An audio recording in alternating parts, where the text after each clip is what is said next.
প্রচারে বেরিয়ে কেউ রুটি সেঁকলেন, কেউ পাঁপড় ভাজলেন, কেউ আবার মনোনয়নপত্র জমা দেওয়ার আগে মাছ হাতে মিছিল করলেন, আবার কেউ জনসংযোগ সারলেন ঢাকের তালে পা মিলিয়ে। বুধবারও দেখা গেল প্রচার ও মনোনয়নপত্র জমা দেওয়ার এরকমই নানা রঙিন ছবি। ভোটের আগে বিজেপির গায়ে আমিষ বিরোধী তকমা লাগানোর চেষ্টা করছে তৃণমূল। এই আবহে বুধবার মনোনয়নপত্র জমা দেওয়ার আগে প্রথমে মন্দিরে পুজো দেন পশ্চিম বর্ধমানের পাণ্ডবেশ্বরের বিজেপি প্রার্থী জিতেন্দ্র তিওয়ারি। এরপর হাতে তুলে নেন বড় একটি কাতলা মাছ হাতেই চলে প্রচার। পাণ্ডবেশ্বরের বিজেপি প্রার্থী জিতেন্দ্র তিওয়ারি নমিনেশন ফাইল করতে যাচ্ছেন, আমরা দেখতে পাচ্ছি দুর্গাপুরের মহকুমা শাসকের দপ্তরে। কারণ কিছু না, এটা তো আপনি জানেন যে এটা বাংলার কালচার, যে কোনো শুভ কাজ করতে গেলে মাছ যাত্রা করতে হয়, মাছকে নিয়ে যাত্রা আরম্ভ করতে হয়। তো আমরা বাংলা সন্তান, বাঙালির সন্তান, সেই কারণে আমরা মাছ নিয়ে আরম্ভ করলাম।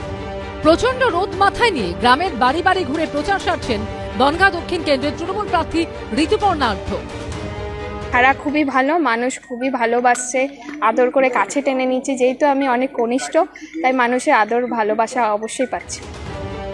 এক একজনের জনসংযোগের কায়দা এক এক রকম।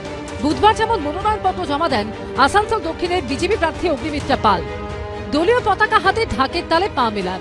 হাওড়ার বালি বিধানসভা আসনে এবার তৃণমূলের প্রার্থী কৈলাস মিশ্র রামনবমী তলায় প্রচারে বেরিয়ে শটান রাস্তার ধারে খাবারের দোকানে ঢুকে পড়লেন তিনি।